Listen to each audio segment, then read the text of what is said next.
Welcome to Meeple Podcast, Season 4.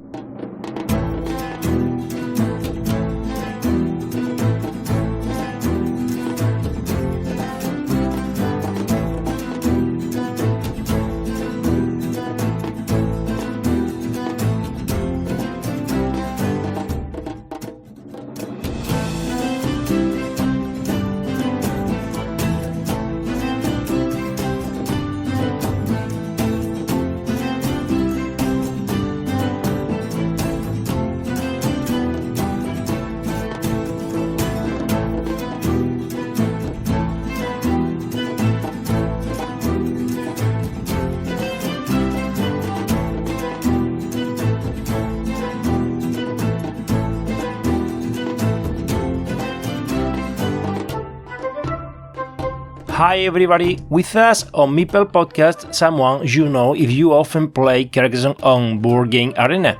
Of course, someone you know if you are a regular Carcassonne fan of this board game in a broad sense. Someone from Russia and world champion in 2016. Vladimir Kovalev, someone you know on BGA. Welcome to this sound channel. Hello Joaquin, I'm happy to be a guest of your podcast. I don't know how to start this interview because there are many questions coming to my mind about you, but I suppose a master of Carcassonne should share with the audience something really valuable. Maybe how old are you? Oh, it's a big secret, but I'll give you a hint. Multiply the number of straight roads in basic Carcassonne box by 4 and you will get the answer. Well, this was not a standard way to start the interview, but I had to break the ice. It's been 7 years since you became world champion of Carcassonne. First of all, how long have you been playing this wonderful board game? I started to play Carcassonne in 2013, 10 years ago. My wife took me to the board games club where the guys studied and played Carcassonne before the regional stage of the national championship. Sometimes she still regrets dragging me there. What are the differences between the Kovalev of 2016 and the Kovalev of 2023? Alas, plus 15-20 kilograms of weight. Or is that not what we are talking about? Have you increased your level in the game? Or maybe you have polished things that you have already mastered before? I think my best form was in 2016. I was preparing to play in the conditions of the championship, with a chess clock and a strong opponent. And I was as motivated and concentrated as possible. I think my skills have grown since then, but it's hard for me to get my lazy brain to work like before. A lot of people would like to know what the secret is to reaching your status. Could you explain something to help them understand the path you have taken to get here? I won the national championship at the third attempt. The player who eliminated me at the first championship became one of my best friends and a Carcassonne coach. The second defeat was just an incredible unluck, the analysis of which didn't allow me to sleep properly for many months. So play with strong opponents, learn in each game, listen to your intuition and never stop. Steve D mentioned something about you in the book of Carcassonne. Do you remember it? Yes, I remember. It was a big surprise to me how the authors used my quotes. What does it mean for your travel to Germany to participate in the most important tournament of all? As for me, in 2016, it was a dream come true.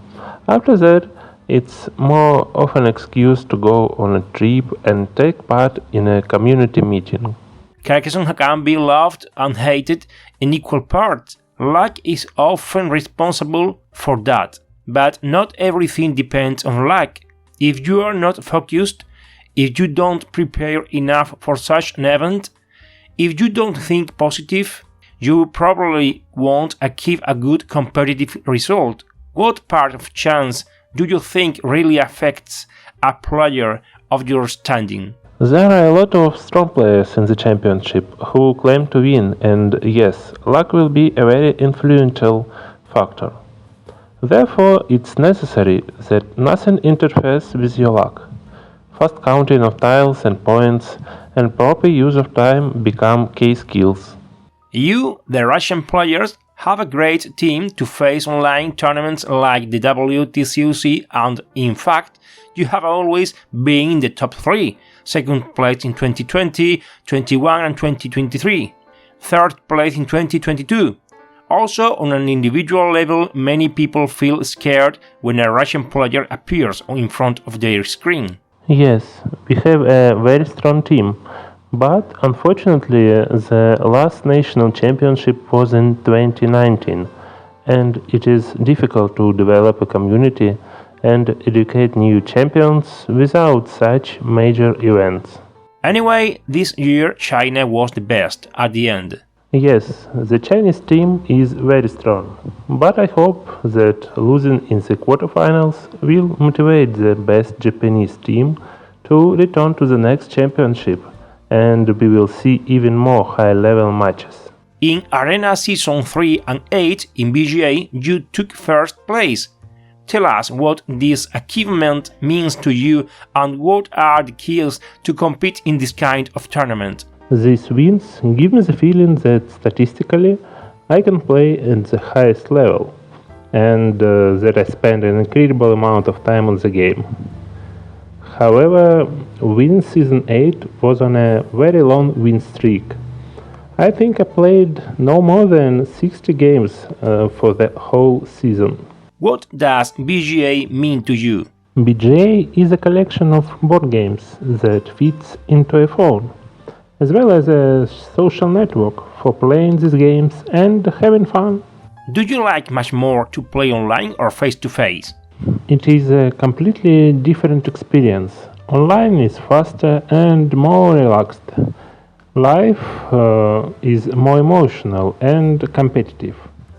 I prefer to play live, but alas, it turns out very rarely. Tell us about the road to victory in the Russian Championship. As I said before, the last national championship we had was in 2019. But Spielencentrum kindly provides an opportunity for a player with a Russian passport to prove himself at the tournament under a neutral flag. Tips for new players who only know the rules of the game. In general, Carcassonne is a great family board game, and if you want to continue playing it with family and friends, then do not memorize tiles, do not play duel games with strong opponents, do not analyze and do not look for mistakes, but just enjoy the game. Otherwise, everything is clear. Tips for advanced players with a medium-high level. Those who know the number of tiles, the latent points of the board, the probability and possibilities, etc. There are always someone who is better than you. Even the best players have uncomfortable opponents. Study their games, compare their moves with what you would do. Also, be very careful when setting tiles that are not needed anywhere. Consider all the positions on which such a tile can be placed, and look for a place where there is at least a minimal probability of benefit for you in the future. Nothing could give me more joy than to see a hew between a Ukrainian player and a Russian player in the World Championship, because the countries are not facing each other, but the leaders of these countries. I know that touching this subject is very delicate, but the population have to give many lessons to those who think they are above life, and if they were superior beings. Yes, this would be great. But I will understand if a Ukrainian player does not want to contact me. Vladimir, it's been a pleasure to having you on Meeple Podcast. Thank you, Hawking. It was a nice experience. Thank you for your visit, and to the audience at Carcassonne, see you on the next episode.